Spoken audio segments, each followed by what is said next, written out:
any killing by government forces as well as killing by any other group or individual. So, hindi lang taga-gobyerno, kahit sino ang pumatay. Hindi po lahat na namamatay dati ay pinatay ng pulis. Yung iba dyan, sasabihin ko sa inyo, yung iba dyan, pinatay ng kapwa nila drug user o drug addict kasi nagkaunsihan.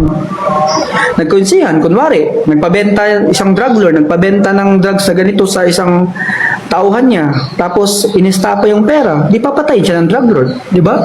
So, kung hindi ito ang definisyon nyo ng EJK, bakit nyo to ginagamit? Sa inyo, pag ang pulis kasi ngayon, hanggang ano naman, pagka nakapatay ka, may kaso ka.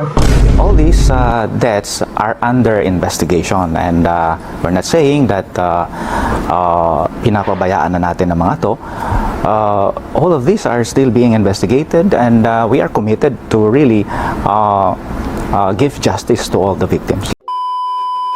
Ang extrajudicial killing para sa inyo ay ang pagpatay ng kawani ng gobyerno sa isang tao na hindi siya binigyan ng due process, at sinasabi nyo na ito ay nangyari dahil sa mga salita ni Duterte. Tama? So, I'll try again.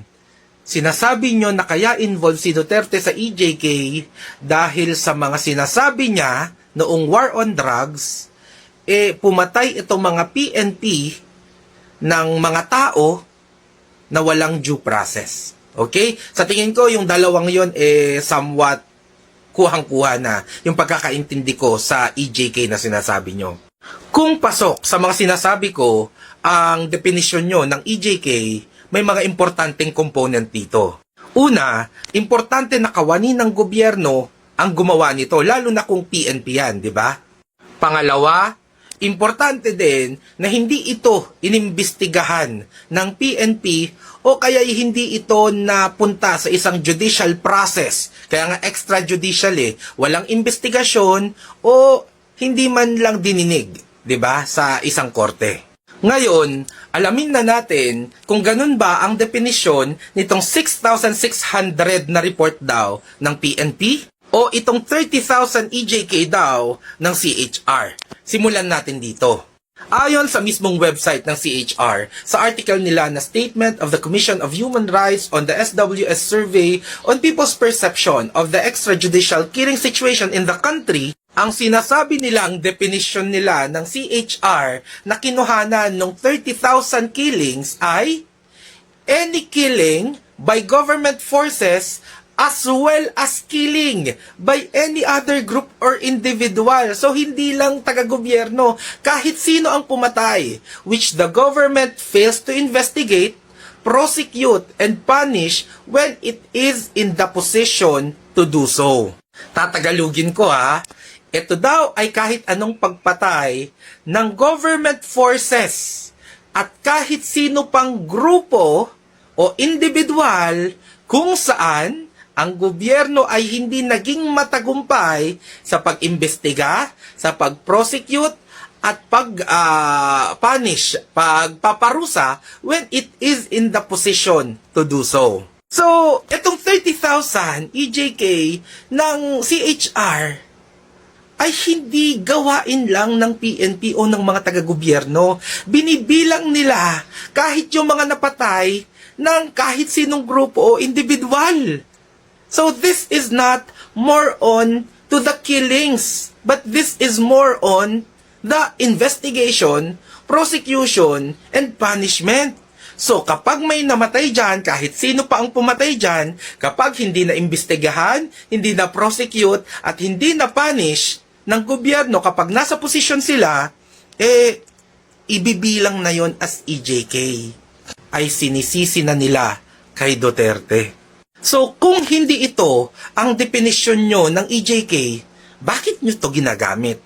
And hopefully naman, ibigay nila ang mga pangalan, ang investigasyon, at ang study nila for this 30,000 na binigay na lang nila bigla out of the blue.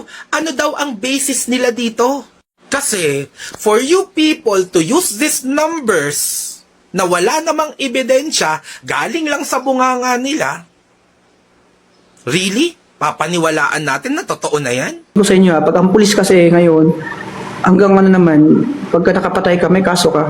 Ako nga may kaso ako hanggang ngayon, pero sabi ko nga, kinabahan kaya ako dati. Kala ko tatawag na ako sa St. Healing nun. Alam mong kaba ko, pero sabi ko naman, if ever man one day, tatanggalin ako sa service ko, kung bibigyan ako ulit ng pagkakataon na maulit yung nangyari yun, kung mamamatay ulit yung drug lord na yun, hindi ko rin pagsisisihan. At the same time, kung hindi ko naman din ginawa yun, ako yung mamamatay. Kasi may baril siya eh. Pero for me, nung time na yun, sa totoo lang, habang tinitignan ko siya, bilang tao, may konsensya ako. Bilang tao, may kaba pa rin ako. Nakikita ko sa harapan ko yung taong yung tao na patay na sa harapan ko, tapos ako nakapatay. Sobrang yung kaba ko grabe. Pero naisip ko, deserve ba ng taong tumamatay? Sabi ko sa sarili ko, dahil hindi dapat ako magkaroon ng guilt kasi tingin ko deserve niya. Kasi ang daming mga batang nasisira ang buhay dahil sa kanya. All of these suspects actually fought back? Is that what you're saying? Yes, we maintain that all the police operations were conducted in following the rules of engagement, and we presume that there is a regularity in the performance of our police. Unless otherwise, it is they're found guilty, or they are investigated and found guilty of committing violations of the law. Just like the Kian de los Santos case, wherein 3 of our personnel were found guilty of murder, and they are now in jail. And there is another one, the police in Caloocan, where he accidentally killed a 6-year-old boy, and so he is now dismissed from the service. So all these deaths are under investigation, and we're not saying that pinapabayaan na natin ang mga to. All of these are still being investigated, and we are committed to really give justice to all the victims. Oh, so maliban sa hindi pa final yung numbers na yan, ay inimbestigahan naman pala yan pa isa-isa. 'Di ba? All those killings were investigated at may mga binigay pang pangalan ang PNP ng mga pulis na naparusahan at natanggal sa serbisyo dahil napatunayan na meron niyang problema.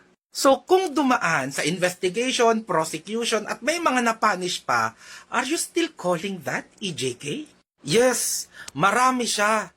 Pero kung ikukumpara mo siya sa 1,283,409 pushers and users na sumurrender at buhay, 'di ba? Imposible ba na out of 100%, merong 0.5 na nanlaban na actually iniimbestigahan pa at yung iba ay naparusahan na. So kung iba-iba pala ang definisyon nyo sa mismong definisyon nito at sa definisyon nito, bakit nyo pinagsasama-sama? Bakit nyo nga at tama ba na gamitin nyo yung 43 as representation at sample size sa 6,600 at sa 30,000 na ibang-iba naman ang definisyon at ibang-iba din ang sitwasyon? Why did ICC charge Duterte for just